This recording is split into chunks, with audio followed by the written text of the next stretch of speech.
Welcome. I'm Cher the Shadow Walker, and this is the strange and weird occurrences in the eastern provinces of Canada from March 7th in the evening through to March 9th in the morning. I hope you enjoy them. I do.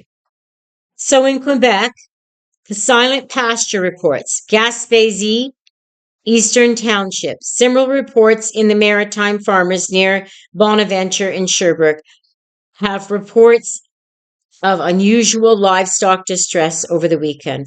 On the morning of March 8th, a rancher in the Gaspé region discovered a cow with surgical incisions around the jaw and ear. The sight was described as completely bloodless, with no signs of a struggle or predator tracks in the muds, mirroring pre-selection patterns found in recent Ontario cases. The marking incident. Unverified chatter in the Montérégie region mentioned livestock being found with oily fluorescent residue that is difficult to see in the natural light. These markings are being monitored for potential connection to animal mutilations. It's occurred in Ontario, and I know that there's a man that's been looking at, a researcher that's been looking at handprints of Bigfoot and Sasquatch leaving oily residue on vehicles. And I watched a report on that. It could be similar to that, but I don't think it's a Bigfoot. I think this is a spider humanoid doing this. Atmospherical celestial high strangeness. The blood moon of the St. Lawrence. Early this morning on March 9th, a total lunar eclipse was visible across Quebec. While the full totality was brief in the eastern, the moon turned into a deep dusk red blood moon for nearly an hour in the northwestern region. This event created a heavy, eerie atmosphere that many residents in James Bay and Abitibi felt coincided with the spike of forest abnormalities. UAP and light spirals. Following the massive solar radiation storm S4 level earlier this year, the night sky over southern Quebec has remained active. On March 7th at night in the Mont-Lac-Matic area, reports seeing spinning luminous spiral lights, while similar events have been attributed to rocket or deorbitizing in the past. This recent lights were noted for their independent nonlinear movement. So they've had, in the James Bay region, they've had vocal mimicking cries surface on March 8th. Hunters report hearing perfectly replicated human voices calling their names from the brush near Winjami. This matches previous notes in this area where these are like skinwalkers trying to draw people in. In Old Quebec and the Montreal urban legends, between 1 a.m. and 3 a.m. on March 9th, there have been significant battery drains and electrical interferences. These malfunctions are being linked to magnetic shifts during the lunar eclipse. And shadowy activities in the Chic-Choc Mountains, that's the Gaspé region. There were reports of elongated shifting shadows seen near the tree lines on the evening of March 7th. These figures were described as moving with jittery, unnatural gaits distinct from any local wildlife. So in the Northwest Territories, aerial abnormalities and UFO reports, pulsing low-altitude lights over Yellowknife and Great Slave Lake on the night of March 7th. Residents near Ingram Trail report a series of rhythmic, pulsing lights that appeared below the standard aurora lights. Unlike typical flowing green of the northern lights, these were described as stationary amber, deep red points that stayed fixed for several minutes before blinking simultaneously out. High altitude silent train. On March 8th, Hay River and Fort Smith reports of a silent string of lights moving across the southern horizon.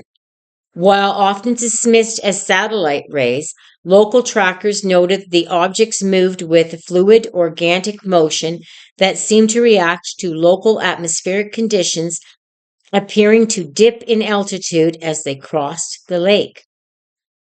Acoustic drone. In the Mackenzie Valley, during the early hours of this morning, March 9th, reports surfaced from Norman Wells area of persistent low-frequency hums.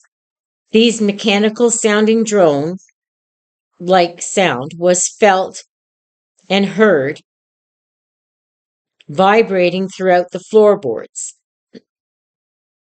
It coincided with periods of unnatural stillness in the local wind patterns just before the pressure shift.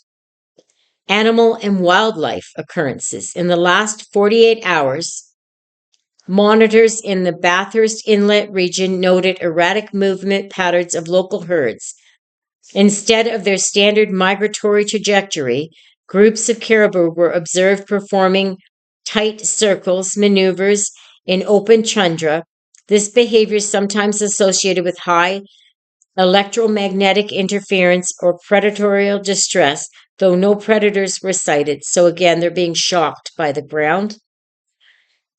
And there was a aviation drop event. So near Fort Smith, there on March 8th, a migratory birds being found grounded and disoriented while officials being monitored for the avian flu.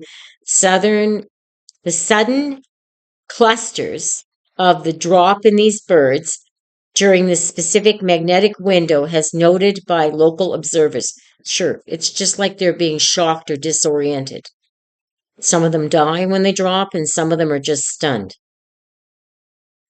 Livestock agitation in Hay River.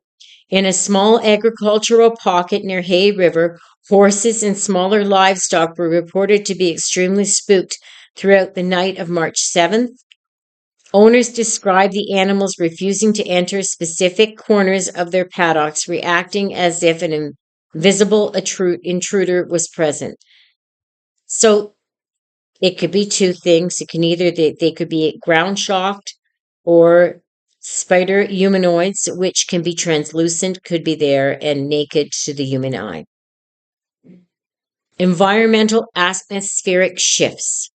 So they had a G1 storm peak. The G1 minor class geometric storm hit the territory on March 7th. The supercharged atmosphere in Inuvik and Tatuatic. Geez, I wrecked that one. I'm so sorry. The aurora did not manifest its standard shapes, but appeared rapidly flickering needles of light that seemed to descend toward the ground.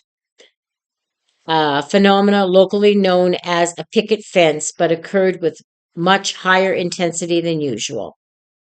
On March 8th, pressure silence. Late on Sunday evening, on March 8th, a rare barometric drop occurred